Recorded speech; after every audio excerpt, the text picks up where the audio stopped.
10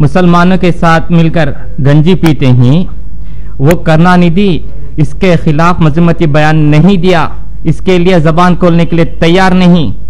اسی طرح Mount road میں واقع درگاہ میں اوڑھنی اوڑھ کر فاتحہ میں شریک ہونے والے ہمارے وزیر اعلیٰ جے للیتا اس کے خلاف مذمتی بیان نہیں دیا بلکہ خاموش رہے۔ تم ایسا لگتا ہے کہ لوگ اس سے دلی طور پر خوش ہوتے ہیں۔ اگر معمولی واردات ہو تو ہو سکتا ہے کہ اس کے اندر پہچان میں نہ آئے، مگر یہ جو ہے معمولی واردات نہیں بلکہ سوچی سمجھی سازش کی بنیاد پر واقع ہوا ہے۔ اور یہ جے للیتا ماہگیر کے معاملے میں ہر وقت مرکز کو خط لکھتے ہیں اور سلون کے لیے مذمت کرتے ہیں، مگر اس سازش کے خلاف کچھ نہیں کیا۔ جے للیتا یہ ماہگیروں کے لیے باقاعدہ خط لکھتے رہتے ہیں، لیکن مسلمانوں کے خلاف جو سوچی سازش کے مطابق قتل ہوتا ہے اس کے خلاف کیا خط نہیں لکھیں گے؟ کیا خاموش رہ جائیں گے؟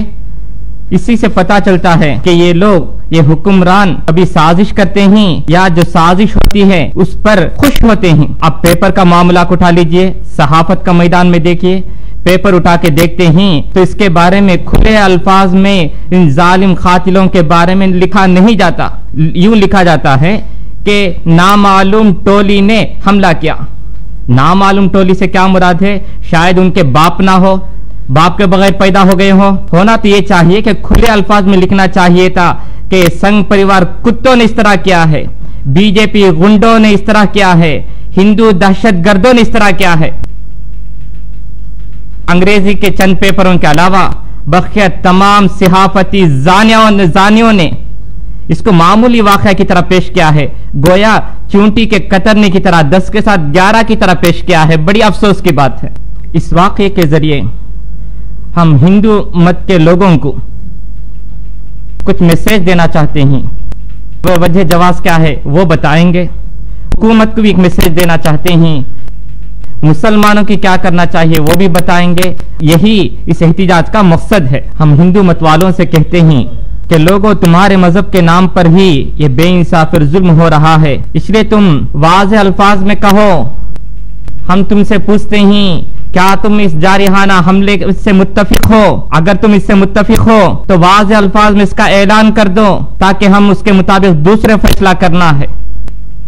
اگر تم اس سے متفق نہیں ہیں، صرف 4 گنڈوں نے اس طرح کیا ہے تو ہم اس کے مطابق فیصلہ لیں گے۔ ہندوؤں کا ہیرو اور ہندوتوا کے رہنما وویکانندر، جن کی یاد میں وویکانندر ہاؤس اس جگہ پر بنایا گیا ہے جسے ہمارے باپ داداؤں نے جنگ آزادی کے لیے استعمال کیا تھا۔ سوال یہ ہے کہ وویکانندر گائے کا گوشت استعمال کیے یا نہیں؟ سنو، وہ ذبیحہ گاؤں کا استعمال کیے ہیں، وہ تو ہندو ہی تھے۔ اس طرح گائے کا گوشت کھانا ان کے رسم و رواج میں ہے، پھر اب گاؤں کشی پر احتجاج کیوں کرتے ہو؟ بس ان کو ایک ہیلا اور بہانہ چاہیے کہ کسی طرح مسلمانوں کو تباہ کیا جائے۔ اگر اس کا موقع ملے تو ان مسلمانوں کو مٹا دیں گے۔ اگر تم کو اے سنگھ پریوار جانوروں سے ہمدردی ہے، ان پر رحم ہے، تڑپا تڑپا کر مراتے ہو، بڑی آگ جلا کر زندہ جانور کو اس میں زبردستی دھکیلتے ہو، اس کام کے لیے کس کے گھر میں گھسنا ہے؟ تم ہی اس طرح سنگ دلی کے ساتھ کر رہے ہو۔ جانوروں کے چاروں پیر نیزوں کے ذریعے ہر طرف سے چھپو کر جان نکالتے ہو۔ بعض پجاری تو بکری، مرغی وغیرہ اپنی کونچلی دانتوں سے کتر کر اس کے حلق سے خون چوس کر پیتے ہیں۔ تم بتاؤ، کیا یہ ظلم ہے یا اچھے طریقے سے ذبح کر کے کھانا ظلم ہے؟ کیا تم نے ان کے خلاف آواز دی ہے؟ اس طرح کا بہت سارا ظلم تمہارے مذہب کے نام سے ہو رہا ہے جس کے بارے میں ہم نے منہ نہیں کھولا۔ اس جارحیت اور ناحق قتل کی پرزور طریقے سے سخت الفاظ میں مذمت کرتے ہیں۔ یا تم خوش رہ کر دل ہی دل میں خوش ہوتے ہو یا خاموش گواہ بن کر لطف اندوز ہوتے ہو؟ لوگوں، واردات اور فسادات کے وقت خاموش رہو تو کوئی اعتراض نہیں، کیونکہ کس نے کیا کیا اس وقت پتہ نہیں چلتا، مگر ایک بوڑھا آدمی محمد اخلاق تنے تنہا ہندوؤں کے درمیان رہنے والا اور وہ بھی 4 پشتوں سے رہتا ہو, اور اس کو وہاں کے لوگوں پر کتنا اعتماد اور بھروسہ رہا ہوگا, جس نے اپنے بڑے بیٹے کو دیش کی حفاظت کے خاطر ہوائی فوج میں کام کرنے کے لیے بھیجا ہے, اور وہ انڈین ایئر فورس میں چنئی برانچ میں برسر خدمت ہے. میرے ہندو بھائیوں, جو خاندان دیش کے لیے اپنے بیٹے کو فوج میں بھرتی کیا ہو, ہندوؤں کے ساتھ مل جل کر بھائی بھائی کی طرح زندگی گزار رہا ہو, اس کے ساتھ ہی ایسا بدترین سلوک ہو, تو اس کو دیکھ کر تمہارا احساس کیوں نہیں جاگا؟ اس کے خلاف بیان کیوں نہیں دیا؟ اس کی مذمت کیوں نہیں کی؟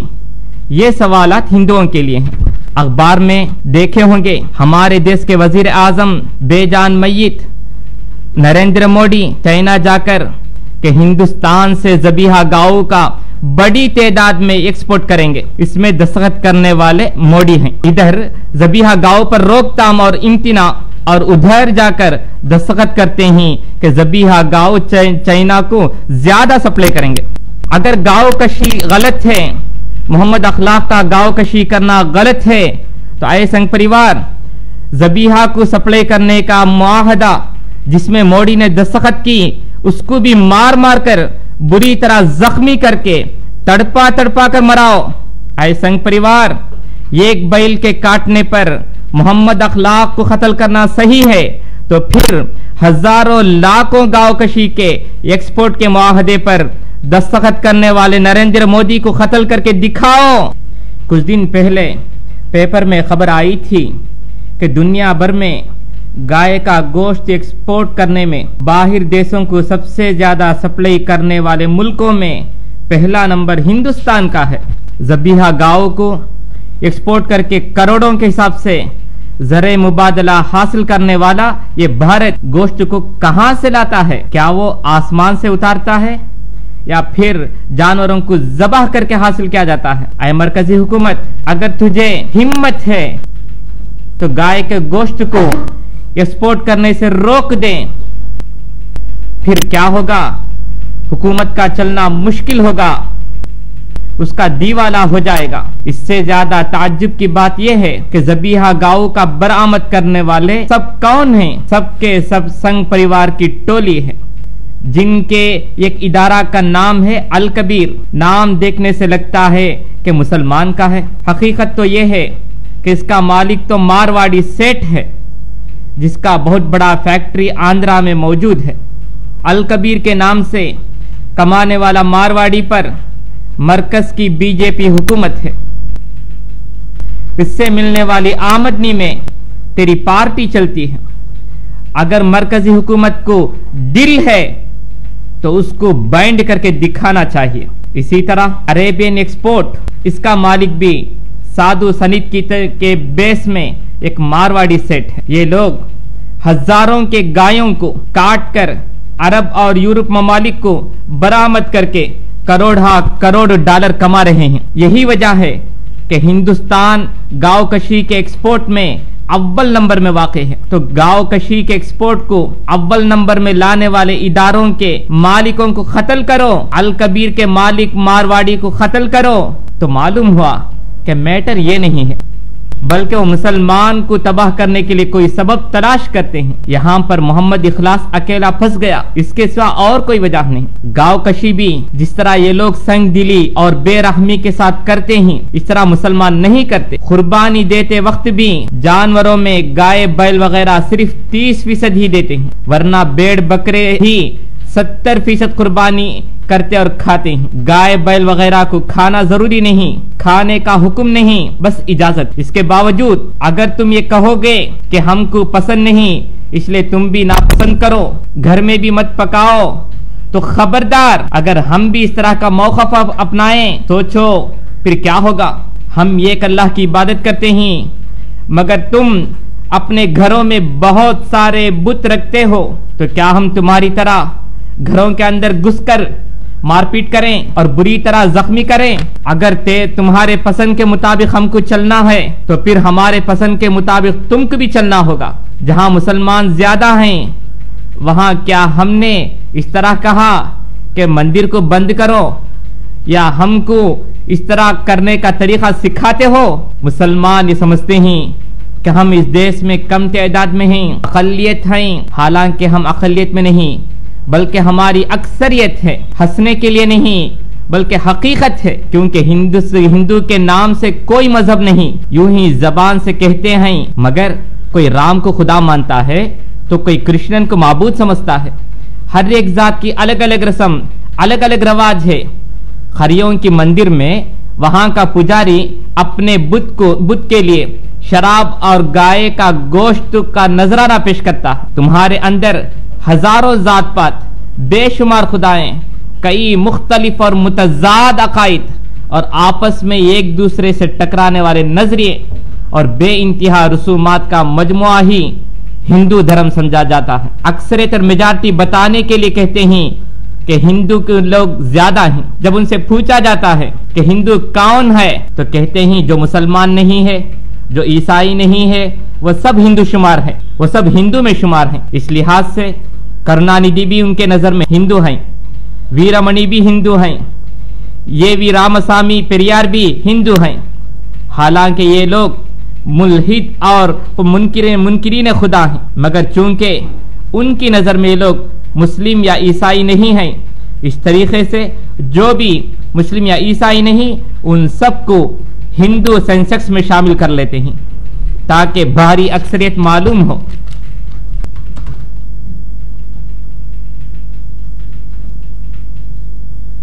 اگر ہماری یہ مسلم قوم ایک فیصلہ کر لے تو پھر تم لوگ آپس میں ایک دوسرے کو مارتے پیٹتے رہو گے، تمہارے آپس میں لڑائی جھگڑے ہوں گے، خون خرابہ ہوگا۔ فرض کیجئے کہ گاؤں کے لوگ کئی گروہوں میں بٹے ہوئے ہوں اور آپس میں لڑتے رہے ہو، ایسی حالت میں دوسرے گاؤں کے لوگ اس بستی پر چڑھائی کریں، جنگ کرنے پر تل جائیں، تب کیا کریں گے؟ اس گاؤں کے سارے لوگ آپسی اختلافات کو نظر انداز کر کے ایک اور متحد ہو جائیں گے۔ کس لیے؟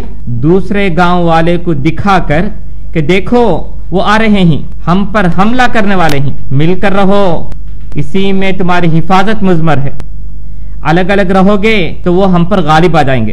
اسی طرح یہ سنگ پریوار مسلمانوں کو دکھا کر ہی سب کو ہراساں کرتے ہیں کہ خبردار وہ لوگ آ رہے ہیں، بڑھتے جا رہے ہیں، اگر ہم غفلت میں رہیں تو پھر ہماری خیریت نہیں۔ اس طرح وہ تمام ذات پات والوں کو، مختلف رسم و رواج کے حاملین کو اور متضاد نظریے کے قائلین کو ہمارے بارے میں بیجا خوف اور دہشت دلا کر ہی آپس میں اسمبل کر رہے ہیں۔ لوگوں، آزادی کے وقت ہم سب اگر پاکستان چلے گئے ہوتے تو ہندوستان کا اب نام و نشان باقی نہیں رہتا، کیونکہ اس وقت یادو کا گورو سے لڑائی ہوگی، گونڈروں کا دیور ذات والوں سے جھگڑا ہوگا، اس طرح دیور اور دلت کے درمیان تشدد ٹوٹ پڑے گا، سب آپس میں ایک دوسرے کے جانی دشمن بن جائیں گے، پھر خون خرابہ ہوگا، قتل و غارت گری کا بازار گرم رہے گا۔ ہم یہاں رہنے پر ہی تمہاری حفاظت ہو رہی ہے، ورنہ تمہاری جنگ و جدال کی وجہ سے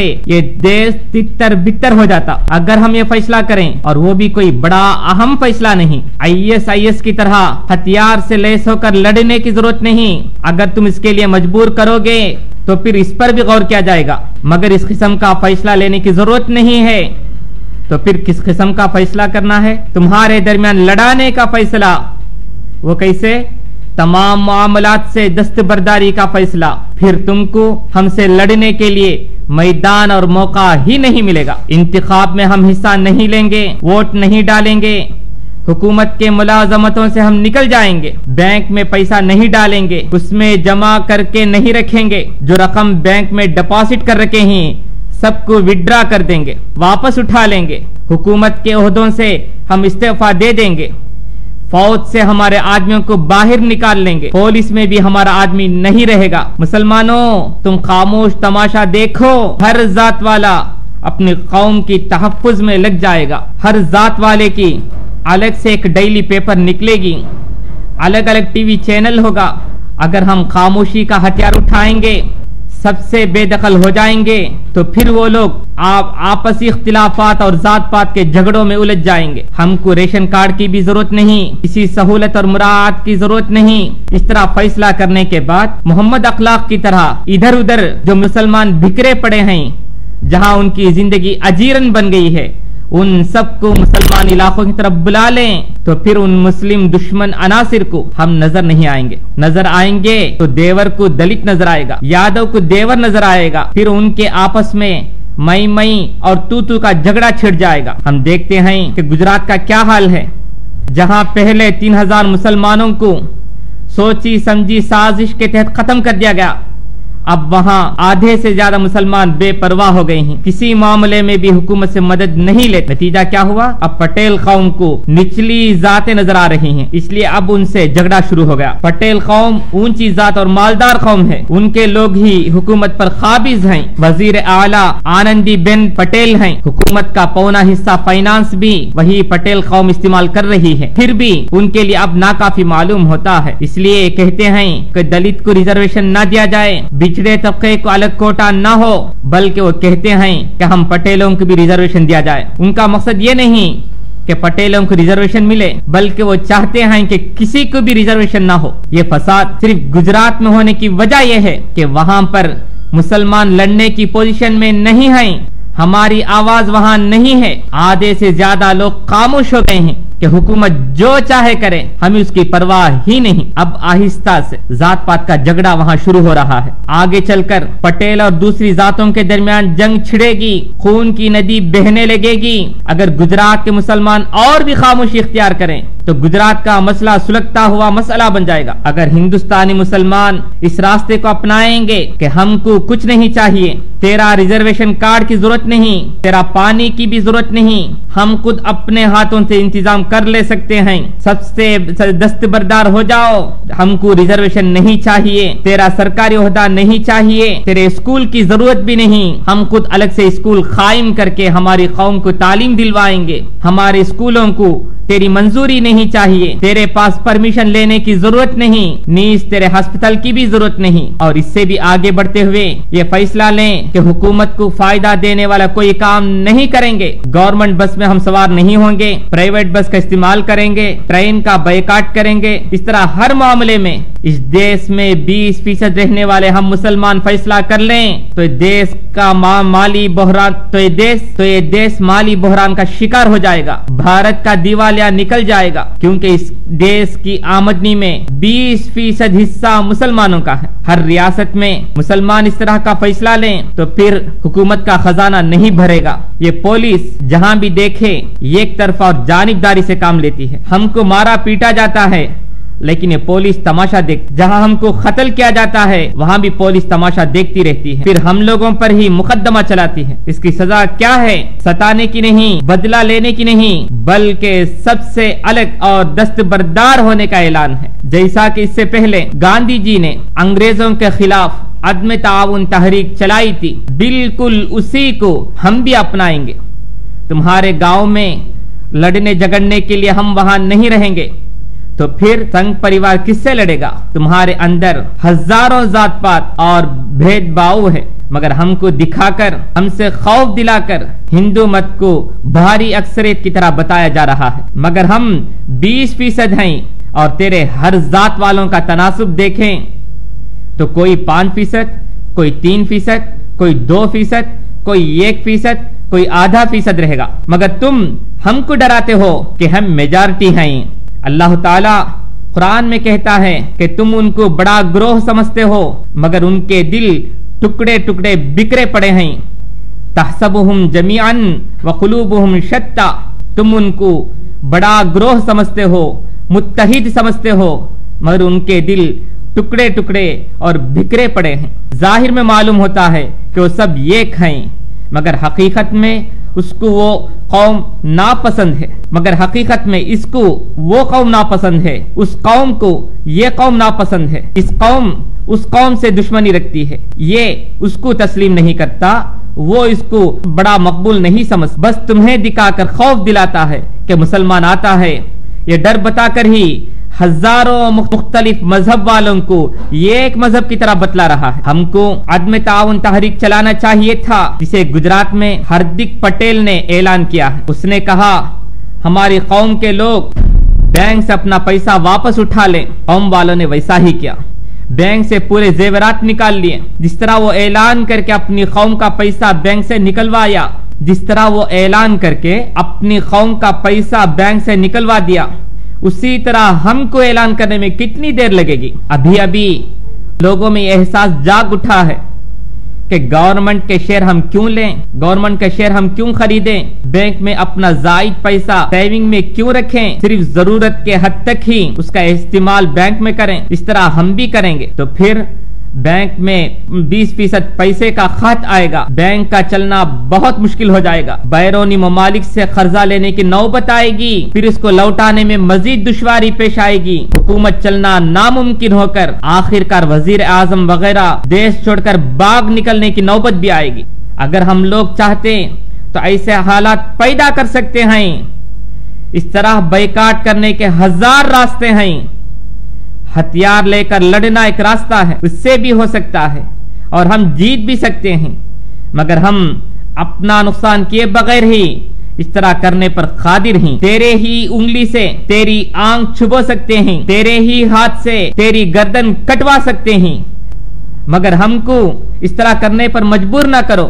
اس لیے مرکزی حکومت ان دہشت گردوں کو دبائے رکھے، ورنہ ہم عدم تعاون تحریک چلائیں گے، ایک ایک سے الگ ہوتے جائیں گے، لاکھوں کے حساب سے سارے ریشن کارڈ وزیر اعلیٰ کے آفس میں پھینک دیں گے۔ اس طرح ہر ریاست کے مسلمانوں تک یہ پیغام پہنچائیں گے۔ یہ سنگ پریوار ایک چھوٹی سی ٹولی ہے، ہم کو دکھا کر ہی الگ الگ مذہب والوں کو ایک ہی مذہب کی طرح بتلا رہا ہے۔ یہ اقلیت ہی ہم اکثریت کو ڈرانے کی کوشش کر رہی ہے۔ ہمارے پروردگار کے کہنے کے مطابق ان کے دل بکھرے پڑے ہیں، دیکھنے میں وہ سب ایک کی طرح ہیں، حقیقت ایسا نہیں ہے۔ جین مذہب کے مہاویر جینتی کے معاملے میں وہ لوگ آپس میں ہی جھگڑنا شروع کر دیا۔ دونوں ایک ہی مذہب کے ہیں، مگر ایک گروہ کہتا ہے کہ گوشت کھاؤ، جبکہ دوسرا گروہ کہنے لگا کہ مت کھاؤ۔ ان کا بظاہر ایک مذہب ہے، مگر ایک طبقہ سبز خور ہے تو دوسرا طبقہ اس کے برعکس گوشت خور ہے۔ اگر ہم دوسرا راستہ اختیار کرنے کے بجائے الگ تلگ ہونے کا ہتھیار اٹھائیں، خاموش رہنے کا تہیہ کر لیں، تو پھر سنگ پریوار کو ہمارے خلاف تمام قوموں کا اکٹھا کرنے کا موقع ہی نہیں ملے گا۔